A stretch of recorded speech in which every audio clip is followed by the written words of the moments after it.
Everyone, কেমন আছো তোমরা সবাই? আশা করি তোমরা সবাই ভালো আছো। তো চলো আজকে এই দিনটা ব্লগটাকে স্টার্ট করি। আজকে ইলিশ মাছ নিয়ে এসে তো ভাবলাম কি হ্যাঁ ইলিশ মাছ একটুখানি বেগুন দিয়ে সিম্পল একটা রান্না করব। এই দেখো ইলিশ মাছ এখানে আমি বার করে নিয়েছি।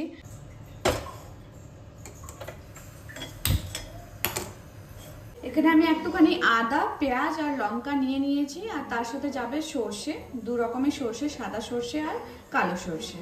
ওটা একটা পেস্ট বানিয়ে নেব। মাছটাতে নুন হলুদ মাখিয়ে রেখে দেবো। মাছটাতে না ডিমও আছে।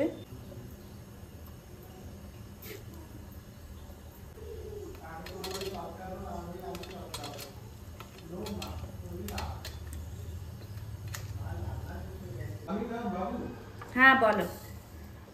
এখানে একটুখানি 1 চামচের মতো সাদা সর্ষে আর একটু কালো সর্ষে,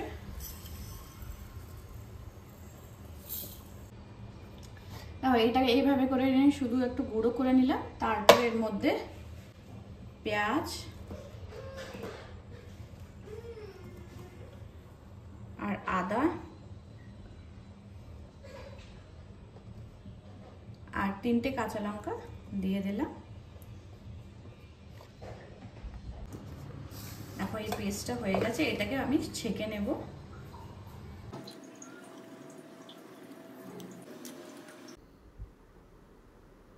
এখানে আমি বেগুন ভালো করে ধুয়ে কেটে নুন হলুদ মাখিয়ে নিলাম।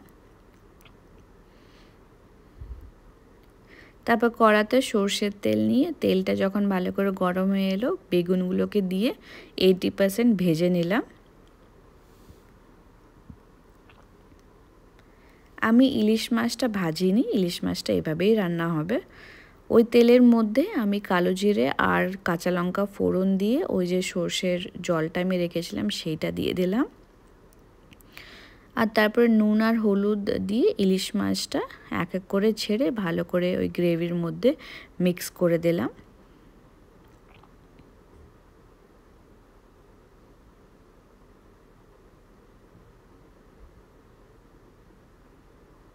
ইলিশ মাছটা সাইজ দেখছো খুবই মানে অনেকটা মাছটা বড়, আর খেতেও এই রান্নাটা খুবই ভালো হয়েছিল। তোমরা এভাবে ট্রাই করতে পারো, এটা ভীষণই ইজি আর টেস্টফুল। তারপর যখন মানে তেলটা আলাদা হয়ে যাবে তখন যতটা তোমাদের গ্রেভি দরকার ততটা জল দিয়ে দিও। আর যে ভাজা বেগুনগুলো থাকবে সেটাকে দিয়ে 4টে আমি এখানে কাঁচা লঙ্কা দিয়ে দিয়েছিলাম, আর তারপরে সিদ্ধ হতে বসিয়ে দিয়েছিলাম ঢাকা দিয়ে দিয়ে।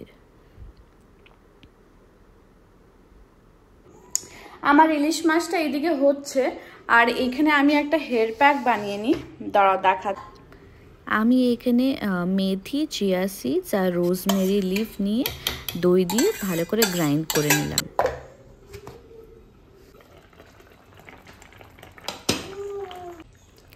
আমার রান্নাটা প্রায় হয়ে এসে এরপর গ্যাস বন্ধ করে শুধু আমি কাঁচা সর্ষের তেল দিয়ে ভালো করে ওটাকে মিক্স করে নিলাম। আমার রান্নাটা কমপ্লিট হয়ে গেছে, আর এইদিকে একটুখানি ক্লিন করে নিচ্ছি এই গ্যাসগুলোকে আর চিমনিটাকে। ওই মেয়েটাও আসবে পরিষ্কার করতে, আমি জাস্ট সাবান লাগিয়ে দিই, তারপর ও ভালো করে পরিষ্কারটা করে দিতে পারবে। সানডে করে নিয়ে না ক্লিন করে দিই, না হলে অনেকটা নোংরা জমে যায়।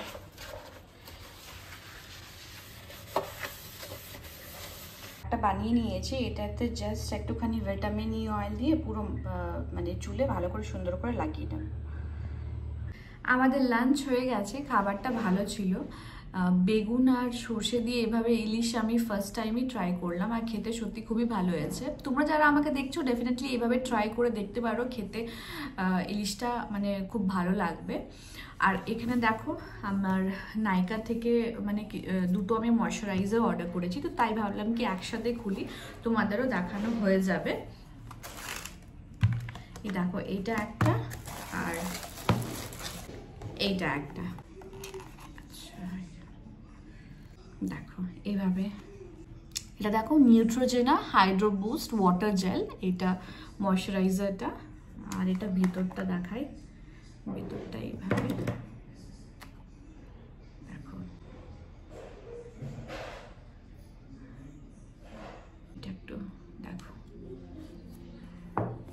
ইউজ করতে পারো। আর এটা জাস্ট অল্প লাগে, মানে এটা তোমার অনেক দিন চলে যাবে। ময়শ্চারাইজারটা তোমার স্কিন পুরো ভালোভাবে করে অ্যাবজর্ব করে নেবে। এই যে পার্টিকুলার ময়শ্চারাইজারটা দেখছো, এইটা 50 গ্রামের, আর এটা তোমরা পেয়ে যাবে 1190। বাট নাইকাতে অফ থাকে, মানে কিছু না কিছু তোমরা ডেফিনেটলি অফ পেয়ে যাবে। তো ওইখানে তোমরা মানে উইদিন 1000 ওইটা পেয়ে যেতে পারো, ঠিক আছে? তো তোমরা একবার চেক আউট করে নিও। আর এটাও একবার দেখিয়ে দিই আমি, এটা এইভাবে থাকে। এইটা কত গ্রাম? এটা নেট কোয়ান্টিটি 80 গ্রাম, ঠিক আছে? Hydrates for 48 hours and helps restore the skin moisture barrier. Dry to normal sensitive skin.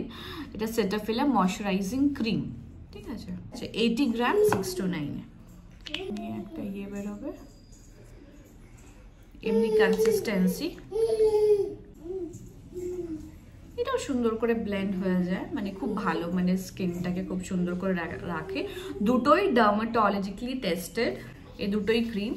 Either you are buying Neutrogena, না হলে মানে এইটা সেটাফিল ডার্মাটোলজি, দেখো এখানে লেখা আছে ডার্মাটোলজিক্যালি টেস্টেড। এটা ছোট ছোট লেখা আছে, তো তোমরা হয়তো দেখতে পাচ্ছ না, কিন্তু এটাও ডার্মাটোলজিক্যালি টেস্টেড, দুটোই ডার্মাটোলজিক্যালি টেস্টেড। সবসময় যখনই প্রোডাক্টস ইউজ করবে তোমরা স্কিনে, তো তোমরা দেখবে যেন ডার্মাটোলজিক্যালি টেস্টেড হয়। সেই সব প্রোডাক্টসগুলো না স্কিনে খুব ভালো হয়, আর ওরা রেজাল্টও খুব ভালো দেয়। তো এই দুটো ভাবলাম কি তোমাদেরকে দেখিয়ে দিই একবার। যারা চাও ডেফিনেটলি এই দুটো ক্রিম ইউজ করতে পারো। যারা ভালো ময়শ্চারাইজার খুঁজছো তারা ডেফিনেটলি ট্রাই আউট করতে পারো, এই দুটোকে খুব ভালো হবে ফেসের জন্য। একবার দাঁড়াও তোমাদেরকে বাইরের ওয়েদারটা একবার দেখিয়ে দিই, দেখো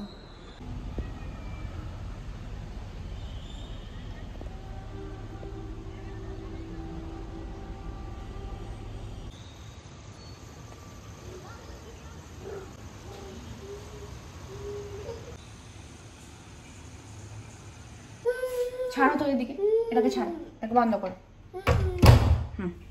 এখানে দেখো তো আমরা ম্যাচিং পড়েছি, আমরা ম্যাচিং। তো এই ছিল আজকের ব্লগ। আশা করি তোমাদের এই ছোট্ট ব্লগটা দেখতে ভালো লেগেছে। যদি ভালো লেগে থাকে please do like, share and subscribe to my channel. দেখা হচ্ছে তোমাদের সাথে একটা নতুন ব্লগে। Till then stay happy with your love. Thanks for watching me out and bye for now.